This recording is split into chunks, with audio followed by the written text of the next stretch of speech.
c'est une espèce à laquelle, si vous voulez, on avait tourné le dos depuis l'indépendance. C'est durant ces dernières années qu'il y a eu une étude qui nous avait donné un nombre très très limité de sujets d'arganiers, tous concentrés dans la wilaya de Tindouf, qui sont de l'ordre de 2527 comme ça. Quand même, oui. C'est quand même important. Oui, mais pardon, c'est 5257. Je corrige, c'est un nombre, mais c'est un très très grand espace, donc qui se trouve à l'intérieur d'un parc culturel, le parc culturel de Tindouf. Très bien. Voilà. Mais là, il y a un projet que nous ambitionnons à réaliser dans cette région. C'est surtout la production de plants. On a voulu étendre cette culture vers d'autres wilayas, à l'image de Naama, Al-Bayad, là où on avait accompagné des investisseurs. Pour l'instant, il y a un problème de plomb qui se pose, puisqu'il est très très difficile de produire un plomb d'arganie. Donc, justement, dans ce contexte-là, je pense que vous avez des rapports avec certains instituts comme l'INRF, le GGR. Quelle est la nature des rapports que vous avez et quel apport, justement, quelle contribution ont-ils? Voilà, donc je vais vous donner par rapport à la filière du caroubier, que j'ai omis de détailler. La filière caroubier, il est chapeauté par M. Boublenza, qui est président du Conseil national, qui va devenir Conseil national. M. Boublenza est l'un des transformateurs, cueilleurs ou, comment dirais-je, collecteurs de cette culture, qui est la caroube. Il est présent dans 35 pays et dans 5 continents. Donc, pour essayer de penser la réhabilitation de cette espèce, on a constitué un comité restreint. Lequel comité était composé de toutes les institutions de recherche.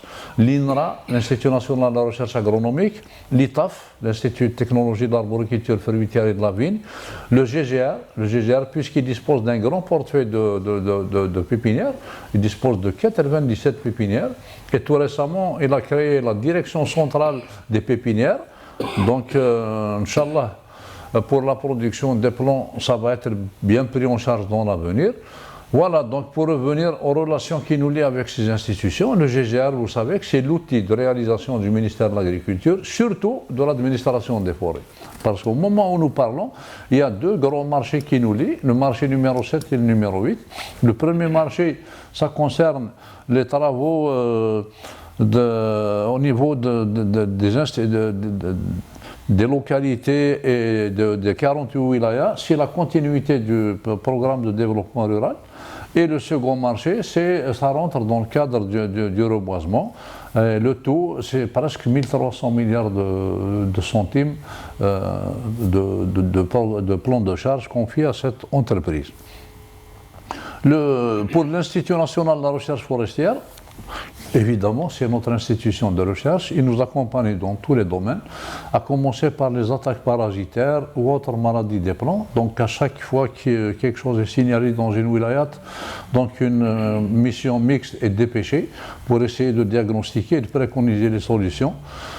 Et ils sont avec nous dans tous les programmes de coopération, parce qu'on en a un certain nombre de projets de coopération, à commencer par celui qui se rapporte aux incendies, qui nous permettrait de former des équipes mixtes, gendarmerie, protection civile, administration des forêts, dont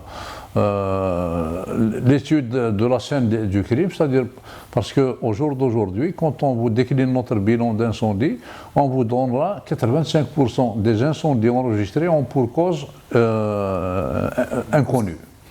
Donc, sur le projet, j'espère qu'il va nous permettre d'aller dans l'inverse. On va déterminer l'acte criminel. Voilà, pour déterminer l'origine du feu, parce que voilà, une fois qu'on aurait connu l'origine, on va attaquer le mal à la racine. Absolument. Voilà. Mais justement, en faisant un petit temps d'arrêt sur cet aspect-là, les incendies, cette dramatique circonstance qu'a connue. Je pense qu'il y a une forme de communication, si on veut, qu'il faut sensibiliser, je pense, un petit peu les citoyens, sensibiliser, pas simplement pour le respect, mais aussi pour le gardiennage, je pense. Je sais que le citoyen a aussi un rôle à jouer. Absolument, absolument. Moi, je l'ai dit, je le redis. Si les citoyens c'est-à-dire ne se mêlent pas de cette question, quel que soit le nombre de forestiers qu'on aura envoyés sur le terrain, on ne pourra jamais préserver ce qui nous reste, les 4,1 millions d'hectares d'espaces forestiers qui nous restent. Pour ce qui est des incendies, nous sommes dans un pays méditerranéen. Nous sommes dans un pays dont la saison sèche, malheureusement, elle devient de plus en plus longue suite au réchauffement climatique. Donc, pour cette année, il est vrai que nous avons enregistré à peu près 44 000 hectares de pertes pour 3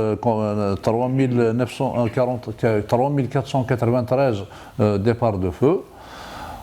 C'est une année presque qui dépasse un peu la moyenne des 20 dernières années, puisque la moyenne était de entre 31 000 et 34 000 hectares. Surtout la particularité de cette année, c'est les incendies de novembre. Donc nous avons assisté, si vous voulez, à la réédition d'un scénario que nous avions enregistré en 2012. En 2012, on avait des incendies vers la fin du mois de novembre et avec des dégâts beaucoup plus importants que ceux de cette fois-ci. Mais cette fois-ci, la particularité, c'est que tout le monde s'était mis de la partie et vous avez suivi avec nous le nombre d'interpellations qui ont été opérées par les services de la gendarmerie nationale et de la sûreté nationale au niveau des wilayats comme Tipaza et surtout les Chlef. Les gens qui sont à l'origine de ces mises à feu, c'est des personnes qui avaient profité des conditions météo de cette journée, qui a été annoncée au préalable par un bulletin météo spécial, qui annonçait donc des températures très élevées, un vent chaud et sec qui provenait du sud.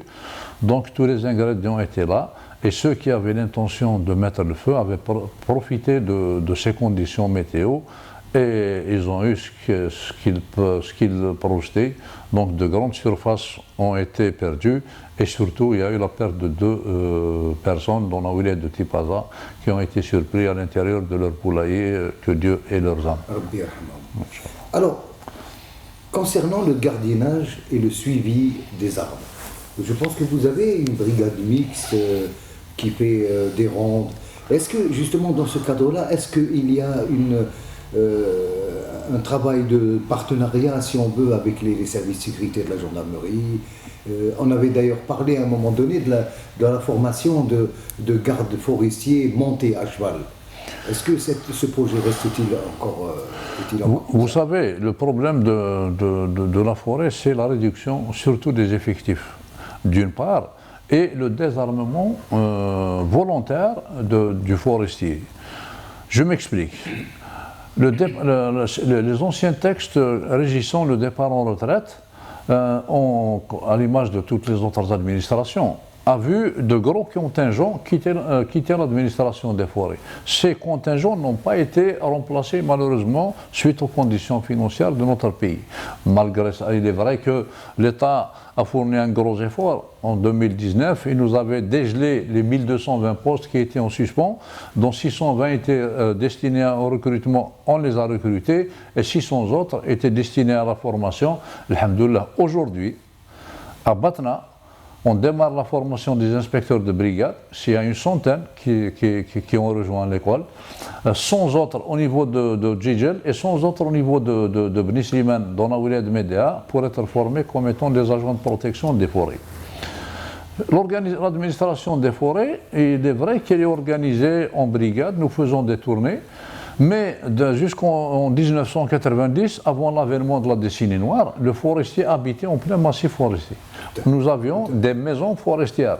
Donc le forestier était sur place, il faisait parfois même des rondes à pied. Donc il arrivait à surprendre les contrevenants sans qu'ils s'en aperçoivent. Mais maintenant, c'est l'ère des technologies. Le forestier est sur une voiture et le contrevenant est équipé d'un portable, donc d'un moyen de communication. Il est averti avant l'arrivée des services des forêts. Le désarmement, évidemment, nous avons restitué de nous-mêmes nos armes. Parce que le forestier, comme je viens de le dire, habitait tout seul dans plein massif forestier. Donc imaginez-vous un moment, un forestier qui habitait tout seul en plein massif de Gurouch dans la wilaya de Djidjel. C'était la paroi la plus facile au terrorisme qui venait récupérer les armes et les radios. Tout à fait. Voilà, donc nous étions dans l'obligation, parce que nous n'étions pas dans des casernements, comme ce fut le cas de nos collègues gendarmes et autres policiers. Maintenant, il y a des services qui nous accompagnent. Vous avez suivi avec nous, tout récemment, nous avons amendé l'accord qui nous lie avec nos amis de la gendarmerie nationale, qui nous accompagnent dans nos missions de répression ou de contrôle des espaces forestiers. Très bien. Alors, aujourd'hui, on est, je reprends un petit peu ce que vous avez dit tout à l'heure, on est aujourd'hui à l'ère de l'informatique, du numérique. Est-ce qu'il ne serait pas utile, par exemple, ou nécessaire que les